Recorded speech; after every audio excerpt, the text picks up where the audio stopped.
법원행정처장님 아까 당황하셨죠? 예, 많이 당황했습니다. 예. 사실 협력관의 이름을 모른다는 건 근데 우리가 그렇게 해오거든요. 그 협력관하고 개인적으로 잘 아세요? 그렇지는 않습니다. 그렇지 않죠. 그거 거짓말이에요. 그러니까 이재명 대표 허위사실로 얘기하면 그거 거짓말이 된다고. 질문이 그거였어요. 그때 앵커가 김문기하고 개인적으로 잘 아는 사이세요? 이렇게 물어본다고요. 아닙니다. 제가 잘 모릅니다. 근데 요즘 일이 있어서 요즘은 압니다. 이렇게 얘기한다고요. 아까 말했듯이 협력관조차 제가 왜 그 질문을 했냐면 그 협력관이 처장님이 저희를 만나러 올 때 같이 오는 사람이에요. 그리고 제가 그 협력관에게 이런 거 저런 것도 부탁도 합니다. 근데 제가 아까 사실은 밖에서 우연히 만나서 법원 행정처에서 왔습니까? 이렇게 물어봤어요. 제가 평상시에 만났던 사람임에도 불구하고. 그래서 질문한 겁니다. 그래서 우리는 아주 상식적이어야 돼요. 그리고 법원 행정처장님, 차장님, 아까 박동찬 전문위원 이름은 아는데 얼굴 기억이 안 난다 그랬죠? 예. 우리 사실 매일 보거든요. 개인적으로 좀 아세요? 개인적으로 모릅니다. 허위 사실이 된다고요.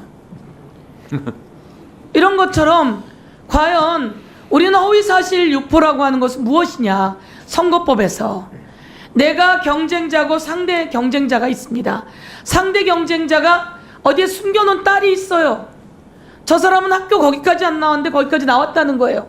저 사람 이 동네에 안 살았는데 이 동네에 산다는 거예요. 이렇게 그 사람의 출생, 가족, 그리고 등등 학력, 경력 등에 대해서 거짓말을 했느냐 이런 걸 살피라고 선거법이 있는 거예요. 그런데 우리가 생각 못하는 의식 이런 거를 올가매라는 게 아닙니다. 그런데 이에 대해서 검찰이 2년형을 선고해요. 미친 거죠. 구형. 2년형 징역형을 구형합니다. 미친 겁니다. 그러니 대한민국 국민이 검찰을 신뢰하지 않는 거예요. 얼마나 많은 검사들이 밤을 새워가며 보이스피싱범들을 잡고 마약 사범을 잡고 살인범을 잡고 나쁜 사람들을 잡으며 얼마나 애를 쓰고 있는데 이렇게 기억하지 못하는 걸 가지고 2년 징역형을 구형하는 검찰을 보면서 미쳤다. 그래서 신뢰하지 않는 거예요. 그런 사람들을 우리는 문제 제기하고 지적하는 겁니다. 그래서 이 부분을 오늘 법원에서 잘 들으시고 판단하는데 하셨으면 좋겠다 이렇게 말씀드립니다. 저만이 아니라 국민의힘 의원들도 마찬가지일 거예요. 우리 행정실장이 정진욱이었는지 제가 오늘 여쭤봤어요. 미안하지만 매일 보는데도. 두 번째, 위증 관련한 이야기가 있었어요. 위증 교사라고 하죠. 위증 교사는 왜 위증 교사라고 하는 걸 합니까? 이 사람이 누구를 살인했는데 그렇지 않다고 다른 증거를 위증하는 경우를 위증 교사라고 하는 거예요. 말이 기억이 안 나는 걸 기억나게 해서라도 똑바로 말해달라라고 하는 건 위증 교사가 아니에요. 그리고 제가 한번 질문하겠습니다. 저도 그런 일을 경험해서 그런데요. 30분짜리 녹취예요. 근데 검사가 이걸 7분짜리만 자기에게 유리한 것만 따다가 증거로 공소장에 올렸습니다. 이거 증거 능력 있습니까? 증거 등에 이의를 제기하면 정당히 인정할 수는 없습니다. 전체를 다 들어봐야 됩니다. 그렇습니다. 30분짜리 녹취 중에 7분짜리만 가지고 자기에게 유리한 것만 갖다가 놓고 이걸 공소장이라고 내놓은 거예요. 그래서 사람들은 그건 줄 알아요. 그런데 이 녹취록이 검찰에 있어요. 그것도 30분짜리가. 그 30분짜리를 국힘의 박정훈 의원이 틀었어요. 짜집게 해가지고. 그래서 우리가 고발해버렸어요. 그런데 30분짜리 녹취를 검찰이 갖고 있던 걸 박정훈이 받았고 는지 어쩐지 모르겠어요. 우리가 공개하라고 했더니 그걸 다 공개한 거예요. 그래서 우리가 30분짜리 다 들어봤어요. 30분짜리를 7분만 제공하면 그거는 증거 능력이 이의를 제기하면 없다 이렇게 말씀하신 겁니다. 이런 내용을 갖고 3년을 구형해요. 징역을. 미친 거죠. 제가 한 번 더 말씀드리고 이런 정부는 어디에서 탄생됐냐. 명태균의 녹취를 한번 들려드릴게요. 윤석열 대통령 집에 자주 간대요. 가서 누웠다가 있다가도 온대요. 윤석열 대통령과 김건희 여사가 선거 도와줬다고 아크로비스타를 준다고 했다는 거예요. 녹취 한번 들어보겠습니다.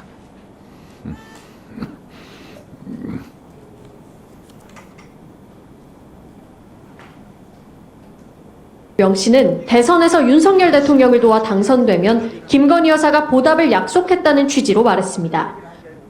뭘 주면 돼요? 앞으로 부탁드리고 그 여사가 정말 대단한 거예요. 우리가 뭘 해도 돼요? 앞으로 부탁드리고.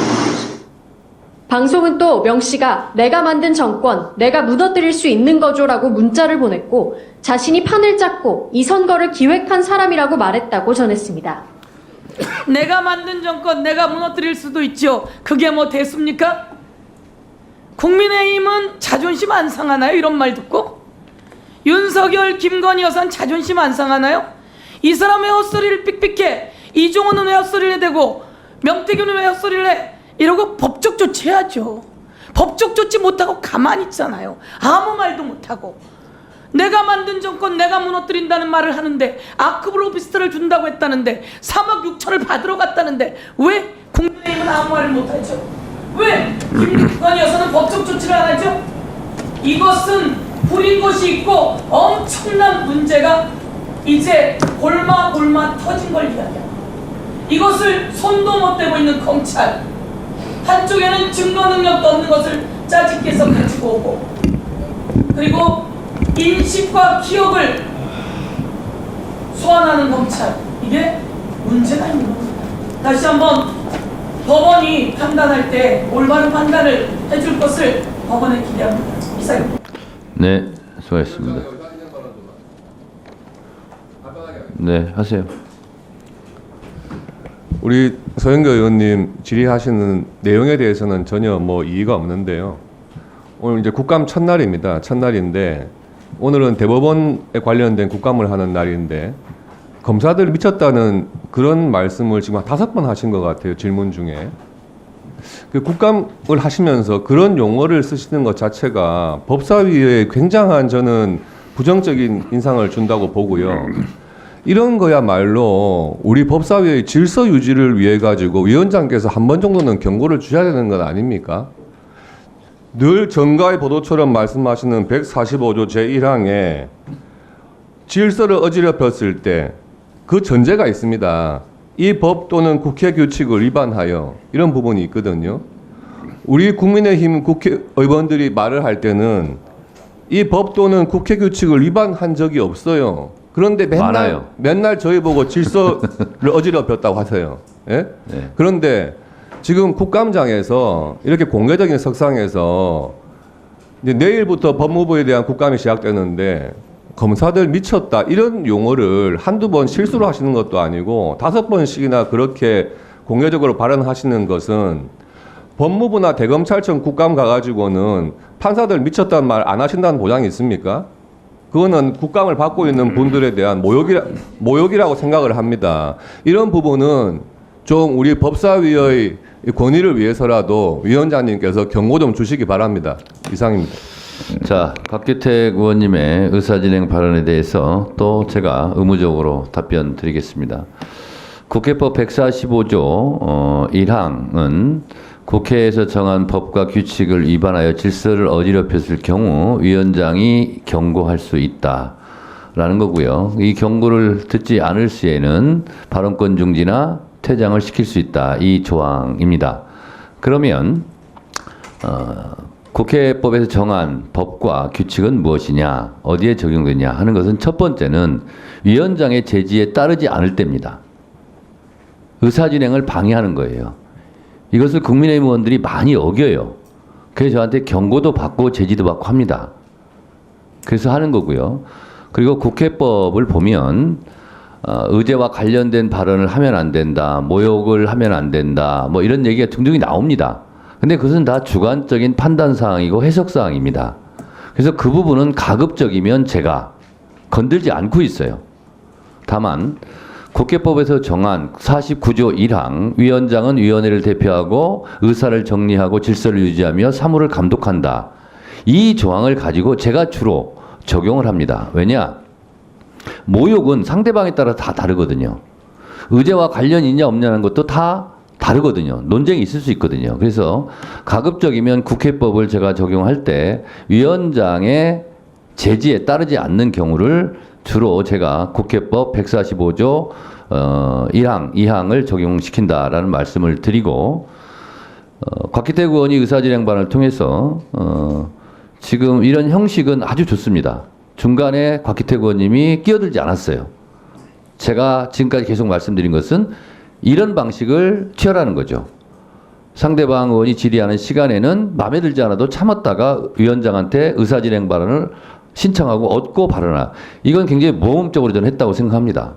그런데 제가 국회법에서 의제와 관련 없는 발언이라든가 모욕이라든가 이런 부분이 주관적인 판단의 영역인 것처럼 서영교 의원이 판단하기에 검찰이 미쳤다 할 수 있다고 저는 생각합니다. 드라마에서도 많이 나와요, 요즘. 그래서 그걸 가지고 서영교 의원님 앞으로 미쳤다는 발언을 하지 마세요라고 제가 제지하기에는 상당히 거시기합니다. 그래서 그 부분은 이렇게 하시면 될 것 같아요. 서영교 의원께서는 곽기택 의원이 이런 지적이 있었으니 참고하시기 바랍니다. 위원장이 어떻게 그걸 하지 말라 이렇게 말하는 것은 지나친 발언의 자유에 대한 침해인 것 같습니다. 네, 그 정도 하고 넘어가시죠.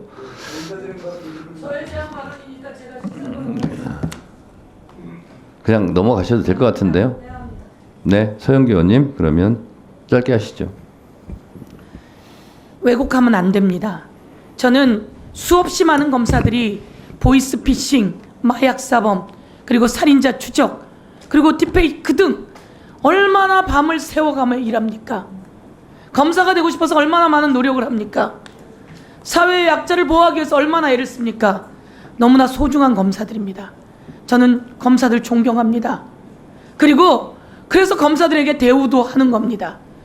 그리고 그래서 검사들이 판단한 것에 대해서 존중도 하는 겁니다. 그런데 일부, 아주 극히 일부의 검사들이 그렇게 아까 말한 것처럼 누구나 다 기억하지 못하는 것을 가지고 기소하고 그리고 2년이라고 하는 구형을 때린 겁니다. 그래서 저는 거기에 대해서 미쳤다고 한 겁니다. 이 미친 판결이 미친 구형입니다. 전 그것을 이야기한 겁니다. 제가 검찰들을 그렇다고 이야기한 적이 없습니다. 그리고 마찬가지로 위증과 관련한 것도 증거가 30분짜리 통하면 30분을 다 내놔야 합니다. 그런데 7분을 짜집기하고 이렇게 해서 내놓은 것에 대해서 법원 행정처장도 그렇고 모두가 아는 내용입니다. 이건 증거 능력이 없습니다. 그런데 우리는 공소장이 그렇게 나왔기 때문에 그게 사실인 줄 알았던 거죠. 그리고 나서 저희들이 그 다음을 다 찾아보게 된 겁니다. 그래서 이 30분짜리였고 있는 그대로 말해달라고 하는 내용이 12번이나 나옵니다. 그리고 거기에 김진성이라고 하는 사람이 없는 사실을 말해달라고 한 적이 없다라고 하는 내용을 이야기해서 이 부분이 해결된 겁니다. 그런데 이런 내용에 대해서 저는 검사가 30분이면 30분짜리 녹취를 다 내놔야지, 그렇지 않고 7분짜리만 내놨다고 하는 것에 대해서 정말 놀랐습니다. 나중에 알게 된 겁니다. 그렇다면 이런 내용은 잘못된 것이고 그렇게 해서 3년을 구형한 건 미친 구형이다 이렇게 이야기하는 겁니다. 그래서 저는 검찰들이 미쳤다 이렇게 이야기한 적 없습니다.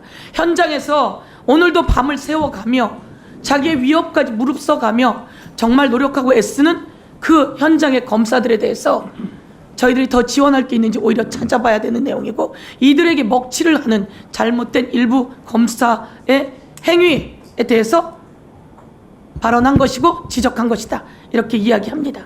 예. 네, 잘 들었습니다.